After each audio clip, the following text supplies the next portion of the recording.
నమస్కారం అధ్యక్ష. ఈ గవర్నమెంట్ స్కూల్స్ పరిస్థితి మొట్టమొదటి నుంచి కూడా మేమంతా కూడా గవర్నమెంట్ స్కూల్స్లో చదువుకున్న వాళ్ళమే. చాలా దారుణమైనటువంటి పరిస్థితులు ఉండేవి. ఫ్యాన్లు కానీ బల్లలు కానీ కూర్చోవడానికి కింద ఫ్లోరింగ్ కానీ ఏమీ లేని పరిస్థితుల్లో నాడు నేడు ద్వారా 2020వ సంవత్సరంలో ఒక వినూత్నమైనటువంటి మార్పు తీసుకొని వచ్చి ఈరోజు భారతదేశంలో కానీ ప్రపంచంలో కానీ ఒక గవర్నమెంట్ స్కూల్స్ ఎలా ఉండాలా అని అనిపించేటంతగా మన ఆంధ్రప్రదేశ్లోని స్కూల్స్ని డెవలప్ చేసుకోగలిగినామంటే ఈరోజు అందరూ కూడా దాన్ని అప్రిషియేట్ చేసేటువంటి అంశమే.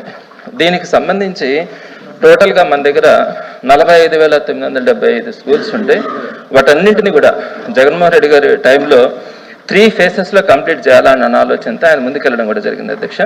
అందులో భాగంగా phase 1లో 15,713 స్కూల్స్ని టేకప్ చేసి 14,133 స్కూల్స్ని కంప్లీట్ చేసేసినారు phase 1లో. దానికి సంబంధించి 2,748 కోట్లని ఖర్చు పెట్టడం కూడా జరిగింది ఇచ్చినటువంటి డేటా ప్రకారం.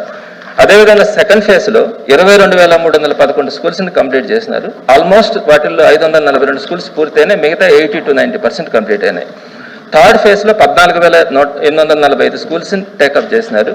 అవన్నీ కూడా చాలా మైనర్ పనులతో అవన్నీ కూడా కంప్లీట్ కావాల్సి ఉంది. సో దీనికి సంబంధించి జగన్మోహన్ రెడ్డి గారి టైంలో 8,524 కోట్ల రూపాయలను ఖర్చు పెట్టి ఈరోజు ఒక అద్భుతమైనటువంటి రిఫార్మ్స్ని తీసుకురావడం కానీ సుమారుగా 18,000 స్కూల్స్ని కంప్లీట్ చేసి మిగతా అన్ని కూడా పార్షియల్గా కంప్లీట్ చేసినటువంటి పరిస్థితి ఉంది. ఈ నాడు నేడు అంటే కేవలం పెయింట్లు వేసేదే కాదు అధ్యక్ష, టోటల్గా కంప్లీట్గా పిల్లలందరికీ కూడా మీ అందరికీ తెలుసు, మనకు కూడా తెలుసు అధ్యక్ష, ఇంతకుముందు మంచినీళ్ళు తాగాలంటే ఇబ్బంది పడేవాళ్ళం. RO సిస్టమ్స్ పెట్టించారు, UV సిస్టమ్స్ కూడా కాదు. అలానే ప్రతి రూమ్లో ఫ్యాన్స్, లైట్స్, వాష్రూమ్స్ని ఎక్సలెంట్గా ఏ మిడిల్ క్లాస్ ఫ్యామిలీ కూడా లేనటువంటి వాష్రూమ్స్ని పెట్టించడం కానీ, డ్యూయల్ డెస్క్లు పెట్టించడం కానీ, green boards, compound walls, kitchen constructions, English labs, additional class rooms ఏదైనా అవసరమైతే డిజిటలైజ్డ్ క్లాస్ రూమ్స్, ఒక్కొక్క బోర్డు 1,50,000 రూపాయలు ఖర్చు పెట్టి ప్రతి రూమ్కి కూడా డిజిటల్ బోర్డ్స్ పెట్టించడం, ఇవన్నిటినీ కూడా 11 ఐటమ్స్ని నాడు నేడు ద్వారా టేకప్ చేసి వాటన్నిటిని కూడా మనం కంప్లీట్ చేసుకున్నాం అధ్యక్ష. నేను అది ఒక టీచర్గా కూడా నేను ఉన్నాను అధ్యక్ష. నేను రిక్వెస్ట్ చేసేది ఏంటంటే, నేనేం దాన్ని తప్పు పట్టాలని కాదు అధ్యక్ష, ఇప్పుడు ఇన్కంప్లీట్గా అంటే 80%, 90% కంప్లీట్ అయ్యి, అంటే ఒక నెల్లూరులో కనుక తీసుకుంటే ఒక్క స్కూల్కి 2 కోట్ల రూపాయలు ఖర్చు అయింది. ఇప్పుడు చివరికి వచ్చేటప్పటికి ఆ స్కూల్ పరిస్థితి నేను ఫోటోగ్రాఫ్స్ కూడా తెచ్చినాను అధ్యక్ష. అక్కడ ఏమైందంటే తప్పకుండా అధ్యక్ష, నేను పెద్దలు చెప్పిన దాన్ని స్వీకరిస్తాను, కానీ నేను చెప్పిన దాంట్లో ఒక భావన ఉంది అధ్యక్ష.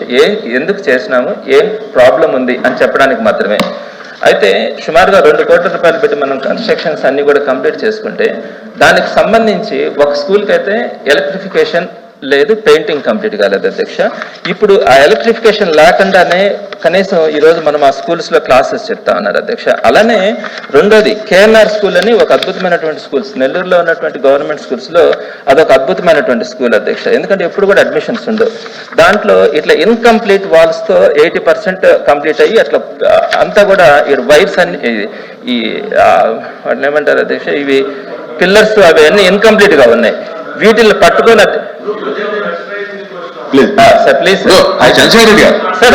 వినండి, అర్థం చేసుకోవాలి.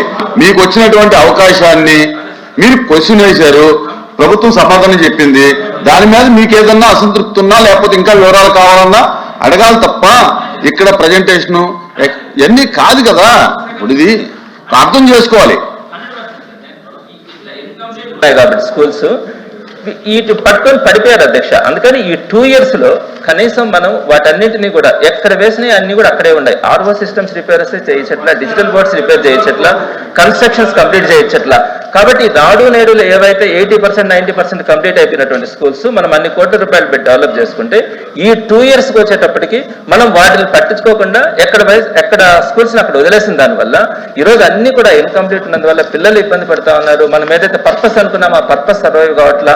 RO సిస్టమ్స్ పెట్టించాం నాడు నేడులో, అవన్నీ కూడా మెయింటెనెన్స్ చేయడానికి ఇంతకుముందు ఏజెన్సీ ఉన్నాయి, ఆ ఏజెన్సీ ఇప్పుడు పనిచేయట్లా. IFP ప్యానల్ బోర్డ్స్ ని రిపేర్ చేయించడానికి.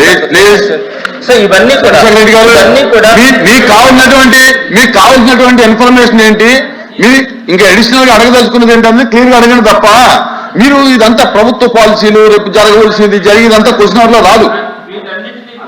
గవర్నమెంట్ టేకప్ చేసి అంటే మాకు ఇన్ఫర్మేషన్ వచ్చిన దాంట్లో నుంచి మేము అడుగుతున్నాం అధ్యక్ష. మీరు రాబోయే రోజుల్లోనైనా కూడా ఈ నాడు నేడు లేదా మనబడిన ఈ కొత్త స్కీమ్ ద్వారానైనా ఈ వర్క్స్ అన్ని కంప్లీట్ చేయాలన్నది మా రిక్వెస్ట్ అధ్యక్ష. అది మాత్రం ట్రై చేస్తాం.